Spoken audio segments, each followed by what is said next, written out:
Monsieur Ozena, bonjour. Bonjour. Merci de nous accueillir dans votre maison de vente à Fontainebleau.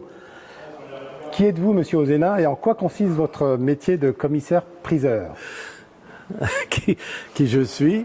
Eh bien, je crois qu'on peut vraiment me caractériser par mon métier.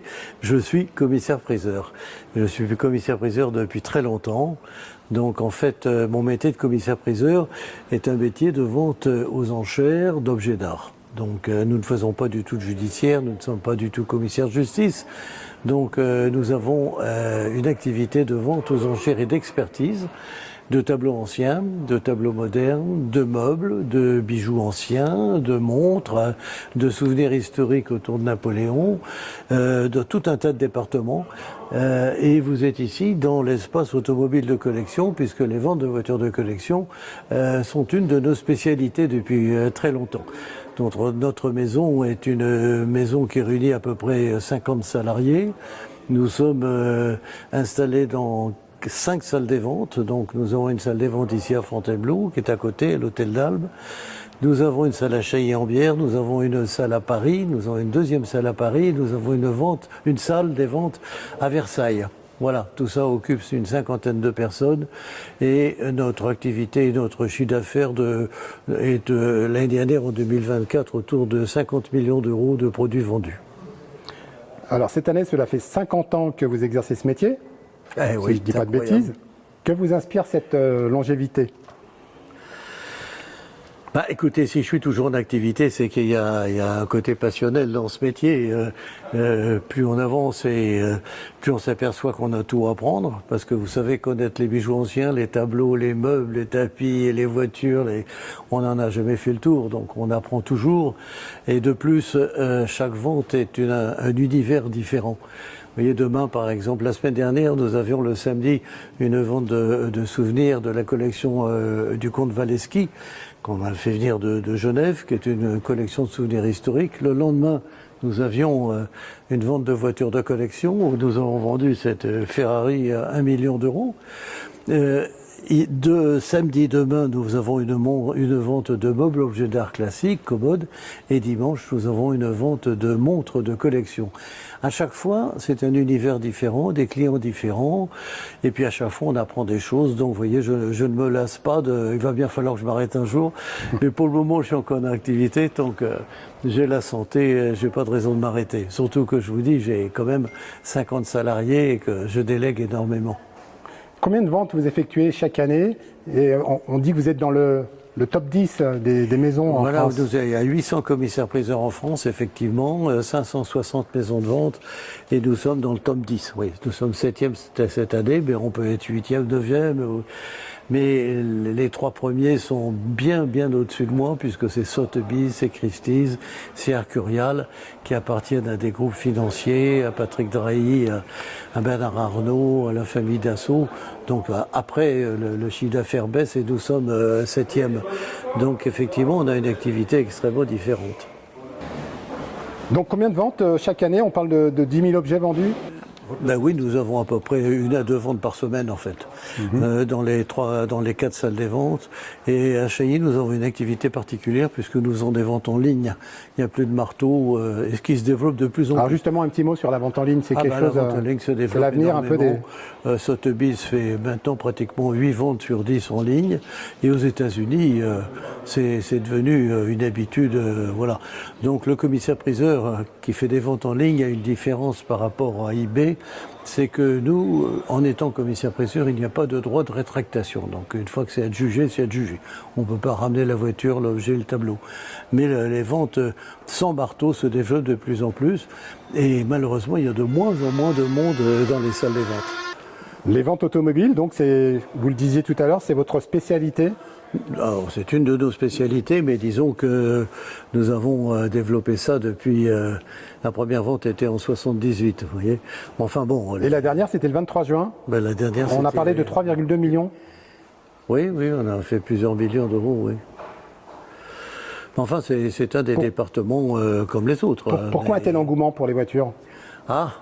parce qu'il y a une passion automobile qui fait que c'était Pompidou qui disait les Français aiment la bagnole. Donc c'est un monde qui est, à la différence des autres, franco-français. Nos acheteurs sont français, alors que dans toutes les autres ventes aux enchères, on a à peu près 70% d'acheteurs étrangers. Donc en France, c'est les Français qui achètent les voitures. Il y a vraiment des rallyes partout, des concentrations partout. Les gens sont passionnés des voitures anciennes. La voiture de l'ancienne voiture, de la vente de l'ancienne voiture de Johnny Hallyday a été un grand moment, j'imagine. C'était en mars dernier. Qu'est-ce que vous avez retenu de ce moment? C'était médiatiquement. Ça a appelé aux journalistes. Voilà, c'est ça. Vous avez un peu plus de. Mais pour moi, c'est rien qu'un coup de marteau comme un autre. Pas plus important qu'une commode Louis XV ou un tableau du 19e siècle. Parlons un petit peu argent. Quelle est votre commission? Comment ça fonctionne? Alors les commissions sur les ventes aux enchères sont à peu près toutes les mêmes dans toutes les salles des ventes.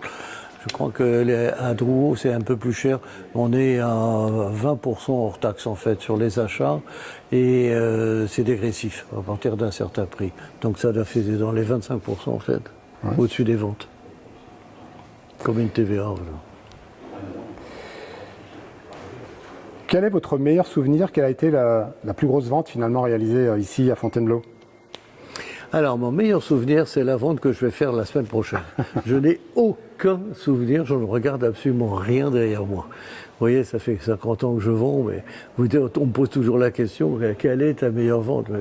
Comme je fais à peu près 2 ventes par semaine, j'oublie de dire que nous sommes quand même 5 commissaires-priseurs dans cette société et que c'est pas moi qui fais toutes les ventes. Quelle est la vente qui vous a le plus marqué alors? Non, aucune. Aucune? Rien de particulier, non. Non, mais chaque vente apporte son lot d'émotions. C'est un métier compliqué, difficile. Faut pas croire. Vous savez, les gens qui s'adressent à un commissaire-priseur, parce que comme je vous l'ai dit, je ne fais pas de judiciaire, donc je n'ai pas de faillite, succession, etc. Les gens qui s'adressent à un commissaire-priseur sont assez peu nombreux. Les gens qui ont une commode, un tableau, je dirais qu'à 70%, ils vont chez un antiquaire, ils vont dans une galerie d'art, ils vont sur le Bon Coin. Et il y en a à peu près que 30% qui s'adressent à un commissaire-priseur. Et souvent parce que dans l'idée du commissaire-priseur, il y a un côté très cher et que les gens n'osent pas amener leur truc en vente en pensant que ce qu'ils ont n'est pas assez cher. Ça, ce qui est une erreur du reste colossale, puisque on vend aussi bien des... Là, vous voyez, par exemple, dans cette vente, on a vendu des voitures à 1 million d'euros, et en même temps, on a vendu des voitures à 3 000 euros, comme la petite coccinelle qui est au fond de la salle là-bas.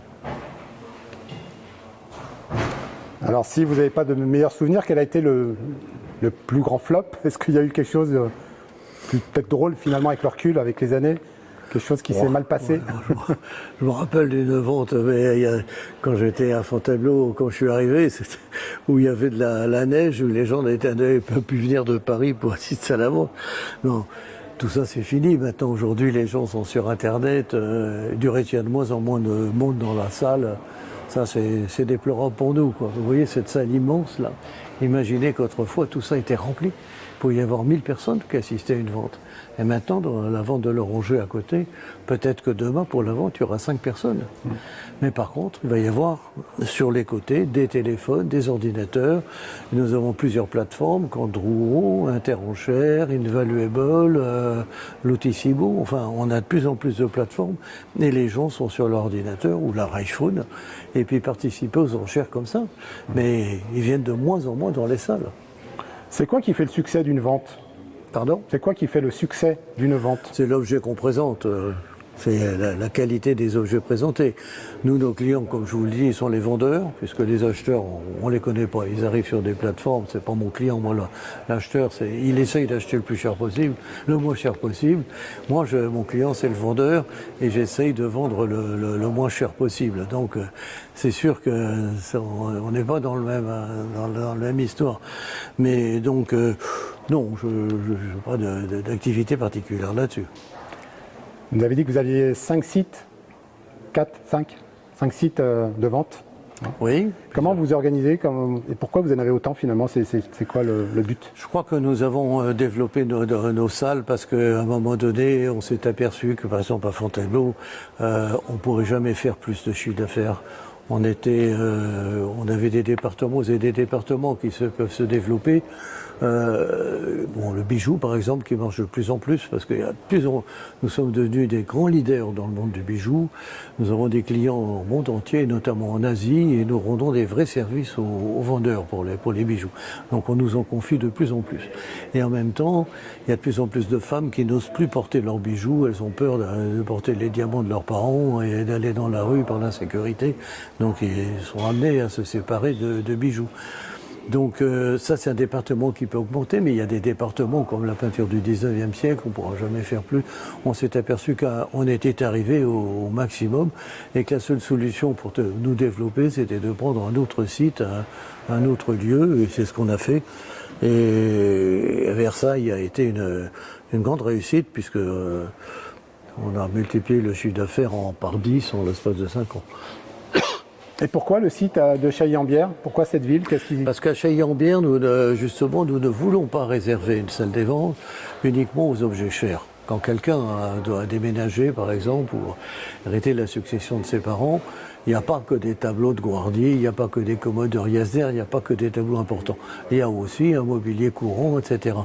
Et on ne voulait pas dire, écoutez, je vous prends que ça, et puis le reste, débrouillez-vous.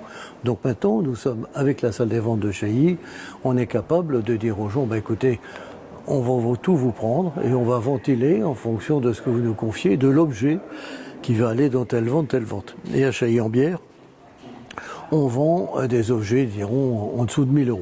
D'accord. Alors si je vous dis que Napoléon, c'est la star, ici, qu'est-ce que vous me répondez? La star. La star de Fontainebleau et des ventes. Oui, c'est pas la star ici, c'est la star dans le monde. Vous savez. Il y a un lien particulier évidemment avec Fontainebleau. Vous savez, les 3 personnalités les plus connues dans le monde, je ne parle pas à Fontainebleau, c'est le Christ, les Beatles et Napoléon. Donc on arrive en 3e, c'est quand même déjà pas mal. Donc nous avons des clients dans le monde entier pour Napoléon, et la passion napoléonienne n'a pas de limite. Ouais. Et le neveu aussi, hein, Napoléon III, un petit peu moins. Beaucoup moins. Ouais. Beaucoup moins. Je crois qu'on peut diviser les prix par 5. Dernière question, le marteau, c'est votre outil préféré? Votre objet préféré? Vous vous en séparez jamais? Je ne suis pas bricoleur du tout, mais le marteau d'ivoire, ça, je sais m'en servir, je commence à avoir un peu l'expérience.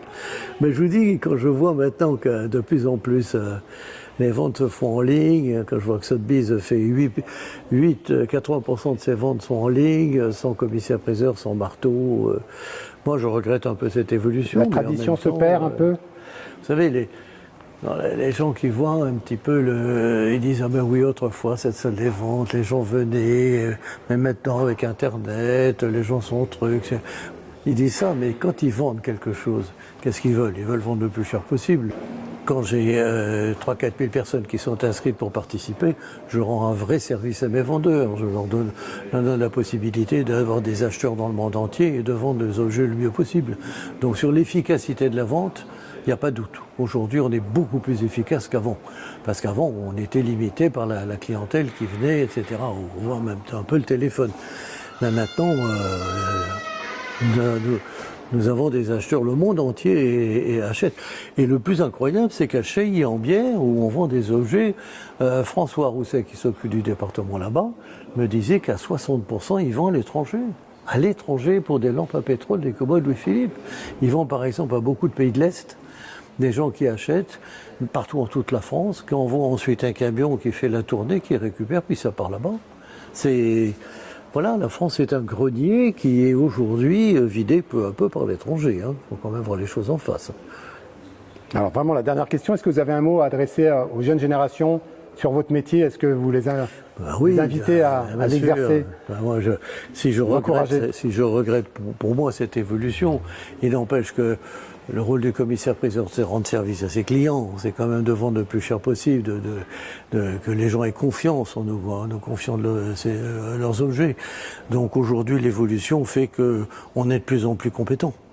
On a de plus en plus d'audience, on a de plus en plus d'acheteurs. Avec l'intelligence artificielle, on est capable maintenant d'arriver à faire des expertises de plus en plus abouties. Donc le métier C'est pas le plus vieux métier du monde, mais presque. Mais ce métier a un avenir différent, évidemment, ça sera plus jamais pareil. Alors je sais qu'il y a plein de jeunes qui regrettent, vous voyez, on m'appelait maître, moi, je suis plus maître, c'est fini tout ça. On n'est plus officier ministériel, on est en fait des commerçants avec un marteau et on utilise la technique de la vente aux enchères pour obtenir le meilleur prix de l'objet qui nous est confié. Et surtout de l'expertiser, car nous avons cette compétence. Vous voyez bien dans les émissions comme Affaires conclues à la télévision que ce seront les commissaires-priseurs qui donnent des estimations. Donc voilà, notre métier reste avant tout un métier d'expert, un métier d'expertise pour donner aux gens la valeur de leurs objets. Après, une fois qu'ils savent combien ça vaut, ils peuvent aller faire ce qu'ils veulent, hein. Ils peuvent aller le mettre sur le bon coin. Merci beaucoup, Monsieur Ozena. Je vous en prie. Merci beaucoup.